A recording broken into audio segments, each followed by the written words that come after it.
And my name is Linda Johnson. I'm your host this evening for In the Public Interest. And this is October. It's Breast Cancer Awareness Month. And as anyone out there who knows me knows, this is my month for more reasons than one.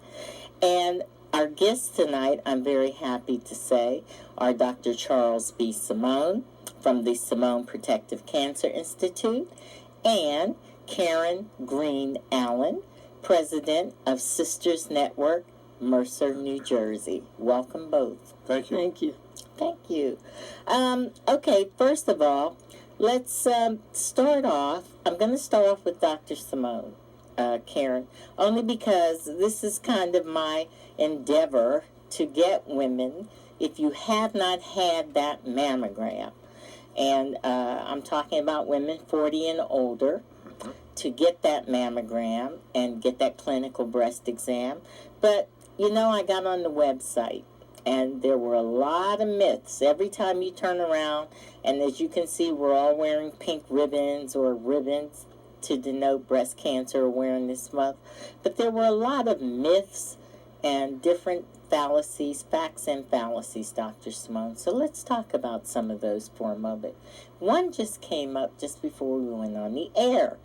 And one of the ladies mentioned a question regarding breastfeeding. Mm-hmm. And breastfeeding. Breastfeeding actually decreases the risk of breast cancer. So the longer you breastfeed, the multiple times you do it, the lesser your risk. So that's a good thing. Okay. Now, another thing that came up, there was a myth, and I love this one. If you have small breasts, you're much less likely to get breast cancer. Well, I am living proof that's not true. Is that a truth or a fallacy? That's a truth. The smaller the breast, the lesser the risk. The larger the breast, the higher the risk. Only because there's more activity in the larger sized breast and more chance for a cancer cell to form. Because of Simply the sheer size. Yes, more tissue, more of it. Okay. Now, a couple other myths that we did discuss a little bit. I like to bring the myths up because so many women have so many things, and I know that they've heard you talk about if we don't need to be too exposed to radiation. Sure. One of the other things is that research shows that using hormone therapy, HT sometimes, or HRT, even for a short period of time, can cause breast cancer. Is that true? Well, the answer is it's not a simple yes or no. The more often, the longer the time you use hormones of any kind, the higher the risk. For instance, birth control pill use. For every year you use birth control pills, you increase the risk of breast cancer by 4%. For every year you use hormone replacement therapy, you increase the risk of breast cancer by 4%. So if a woman is on the birth control pill for 10 years, that's 40%. If you add another 10 years of a hormone replacement therapy, 4 times 10, 40% plus 40, that's 80%. So the longer the time you change what Mother Nature told you to do, the higher the risk. Okay, we're going to touch on one more myth, and then I'm going to go to my other guest, Karen Green Allen. I don't want you to feel left out because along with being the president of Sisters Network, you're also a breast cancer survivor, and I want to get your thoughts too. One more myth, Dr. Simone, we'll kind of flip-flop back and forth. This is great because I get to have a doctor and a survivor on here. Eating foods high in fat, does that boost your risk? Absolutely. 60% of all women's cancers and 40% of all men's cancers are related to nutritional factors, including the high-fat diet. So what I tell people to do is avoid four-legged animals, avoid shellfish, and avoid dairy products, except for non-fat or skim. So if you avoid those three things, and including soy products, that will decrease your risk overall of getting breast cancer and other cancers too. And don't forget, soy is everywhere. It's even in our shampoos. So look at your shampoo to make sure you don't have soy in the shampoo. And I know, Karen, we talked a little bit before we came on the air about an email that's going around on a lot of the people are receiving about hair products. in particular for African American women.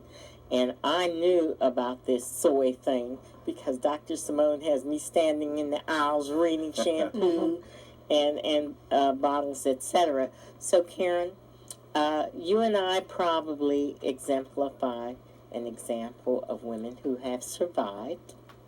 How long have you been a survivor? I'm a 6-year survivor. God bless. You look Thank wonderful, you. So as do we you. both do. Yes, we do. And we are blessed. What about, how did Sisters Network? Let's start a little bit about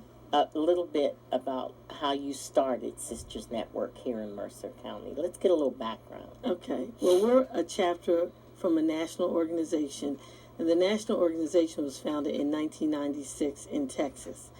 And when I was going through breast cancer, I was looking for supporters that were African American, and most of the support groups were not African American. They were Caucasian women, and it just didn't feel comfortable because in our community we tend to touch and pray, and that's not part of the traditional support groups. So I went looking for Sisters Network and found it through a relative who's a survivor also, but she was in Bergen-Passaic. That's not doable from down here. So we started going to the Somerset chapter. And a group of us from Trenton were going to the Somerset chapter, and we decided to start the chapter here. So a group of us started, and we felt that with 3 hospitals and the population here, this city would be able to receive an African American survivors group, and we've been very well received in the city of Trenton. Now, towards the end of the show, we're going to talk a little bit about some upcoming events. Dr. Simone, the Confident Woman program, as well as the Sisters Network City of Trenton Breast Walk. But before we go there, Karen, is your group, I know I've partnered with you on several initiatives here in Trenton. We've done some things, the Block Walk, Yes. the Donnelly Homes project we did, and you have just been such a staunch supporter of the Brava, New Jersey Seed program here at Mercer, and I want to thank you for that, because what I always like to tell people is that the money that is raised in Trenton stays in Trenton. Absolutely. And I think that's very important. We don't have a lot of overhead, folks. How much do you get paid for the Sisters Network, Karen? It's strictly volunteer. Thank and you. Most of it, operating expenses come out of our pocket. Basically, the only thing we buy are paper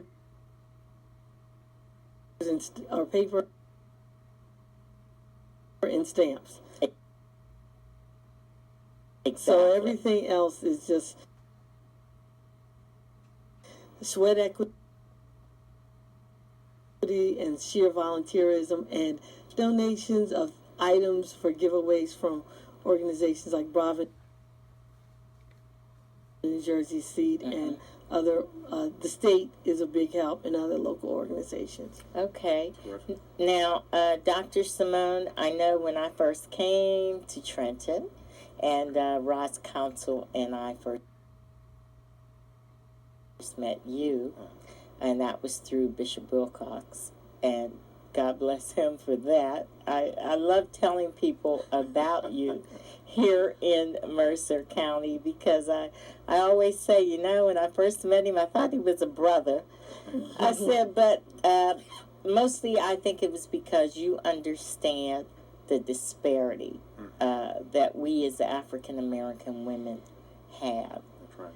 And I wonder if you could just maybe touch on that a little bit before the break. 1 in 8 women get breast cancer in this country, but it's higher for the African American. Not only is it higher, about 25% higher, but the death rate from getting breast cancer is even higher than compared to the Caucasian. So the African American has higher risk. They have more cancers coming in at a later stage, and this brings them to an earlier death. That's what we have to interrupt. We have to get more mammograms, more early detection, and importantly, prevention. Now, is most of it from the late stage of diagnosis? Yes, the death rate is higher because they come in later to the physician.